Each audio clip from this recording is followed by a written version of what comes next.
J'espère que tu vas bien. Aujourd'hui, nous verrons pourquoi le narcissique dit-il, tu agis bizarrement. Point. Merci d'avoir cliqué sur cette vidéo, elle vous est présentée par la chaîne Questions-Réponses. Merci à HP, Supernova Éveillé, Jean Pajou, Jean-Pascal Mouton et Ferima Koulibaly pour leur réponse à cette question. Nous allons commencer avec la première réponse de HP, Supernova Éveillé. C'est de la projection, il faut comprendre que lorsqu'un PN vous reproche des choses imaginaires, il ne parle pas de vous, mais de lui, son comportement réel. Par cette simple phrase, il enclenche chez sa proie une remise en question, une culpabilité, et un sentiment d'injustice. C'est sa stratégie de prêcher le faux pour savoir le vrai, une vérité, fabriquée uniquement par sa paranoïa maladive, et vous allez vous fatiguer à vous défendre, pour une accusation totalement farfelue, afin de prouver votre bonne foi, soit pour rassurer le PN, qui ne cherche qu'à enfumer la proie. Cette stratégie permet, par rebond, de gashlinter les éventuels doutes de la proie sur les changements de comportement du PN. Ce qui va lui permettre de faire diversion sur la réalité de ses infidélités, ses mensonges, et tous ses coups tordus. Il maquille ainsi ses méfaits, via des accusations infondées, sur la proie, par projection. Stress extrême pour les proies qui vont s'épuiser à se défendre, alors qu'elles n'ont rien fait de mal, contrairement au PN. Et à ce moment-là, préparez-vous, il est dans son process de projection pour se dédouaner de toute culpabilité, pour toutes les bassesses qu'il fait déjà, derrière le dos la proie principale, et toutes celles qui vont suivre. À force, les proies n'oseront plus rien dire, ni émettre des doutes, ni se rebeller. Sous peine d'être accusé une nouvelle fois à tort, ou de nouveau être ghoster, torture psychique du silence, punition, de la part du PN, sur ses proies.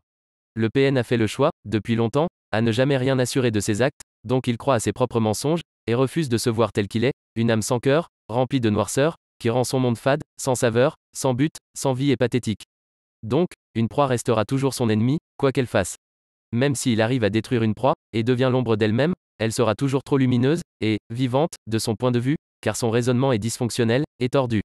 Et il restera, dans ce mode de fonctionnement jusqu'à sa mort. Vous ne vivez pas avec un partenaire, mais votre pire ennemi. Ces émotions négatives vont déferler sur vous, cela vous plongera, un peu plus chaque jour, de plus en plus loin dans ces ténèbres. Si votre PN vous dit un jour que vous avez une aventure, que vous avez changé, c'est de son comportement dont il parle, c'est qu'il vous a été infidèle, ou qu'il va le faire prochainement. Il vous accuse pour voir si vous l'avez remarqué afin d'ajuster sa stratégie d'enfumage. Dans le même temps, pendant que vous essaierez de lui prouver le contraire, vous allez oublier qu'il se passe quelque chose d'anormal le concernant, cela lui permet de vérifier son emprise, ou vous déstabiliser pour vous fausser la réalité de ses agissements. Ce process est un gaslighting, et hop, le tour est joué pour le PN, la proie ne pense qu'à se défendre sans jamais penser à retourner les accusations sur le vrai coupable, lui. Le PN est très bon pour manipuler, mais il est surtout très con, et très lâche, pour assumer ses coups tordus, et sa folie. Grâce à l'immaturité du PN, vous pourrez savoir ce qu'il fait, ou se prépare à faire, derrière votre dos, il se grille, tout seul, il suffit de comprendre que ses projections sont ses aveux déguisés. ARRETEZ de chercher des solutions à votre solution pour continuer cette relation malsaine. Vous essayez de chercher des alternatives, vous vous torturez l'esprit, en ESPERANT un miracle, et une happy end qui n'arrivera jamais. La seule solution est de mettre fin à votre souffrance née de cette relation toxique avec un PN. Prenez enfin votre vie en main, au lieu de la noyer dans un monde PN, sans avenir. On va pouvoir continuer avec la réponse de Jean Pajou. La PN conçoit toute relation comme une possession d'objet car depuis son enfance l'autre a toujours été vu, compris et ressenti comme le prolongement de son psychisme, donc comme étant une partie d'elle-même, donc elle et les autres ne font qu'un seul et même être au niveau de son inconscient.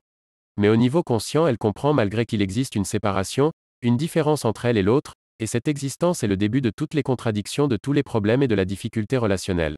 La prochaine réponse est de Jean-Pascal Mouton. Pour vous déstabiliser, pardi. Ensuite il s'amuse avec vous comme l'orque avec le phoque. Tu m'as mal compris, tu prends tout au sérieux. Tu inventes des histoires. Tu essayes de me manipuler. Je rigolais, tu attends trop de moi. T'es toujours en train de te plaindre. Etc. Nous continuons avec la réponse de Ferima Koulibaly. Je cite souvent la Bible que beaucoup considèrent archaïque mais qui est si moderne. Elle parle des milliers d'années d'avance des narcissiques qui semble être la grande découverte de ce siècle. Il n'y a rien de nouveau sous le soleil, Ecclésiaste 1. Voilà ce qu'elle dit, ne donnez pas les choses saintes aux chiens, et ne jetez pas vos perles devant les pourceaux, de peur qu'ils ne les foulent aux pieds, ne se retournent et ne vous déchirent. Matthieu 7. Le narcissique n'est pas à même ou ne veut pas comprendre ce que vous lui dites. S'il le fait, sa personnalité, son image, bref toute sa vie va s'effondrer. Or ce dépressif en sursis et parasite émotionnel a toujours géré ses peurs en les projetant sur les autres. Êtes-vous prêt à l'aider à faire face à ce précipice qui va s'ouvrir à ses pieds? Alors ne venez pas l'emmerder. Le narcissique est tellement enfantin. Si vous lui dites, tu es narcissique, il vous répondra, narcissique, toi-même. Sauf qu'il ne se contentera pas de vous tirer la langue. Il vous fera payer de toutes les manières imaginables et toute votre vie si possible. J'ai essayé, j'ai regretté. La personne proche de la cinquantaine n'a pas hésité à pourrir ma vie de jeune adulte par toutes sortes de moyens. L'homme prudent cache sa science, mais le cœur des insensés proclame la folie. Proverbe 12. C'est la fin de la vidéo, on a fait le tour de toutes les réponses. Si vous avez trouvé la réponse que vous recherchiez, merci de laisser un like et de vous abonner, ça nous aiderait beaucoup. On arrive à la fin de cette vidéo, partagez-nous votre point de vue sur cette question en commentaire. Et à la prochaine.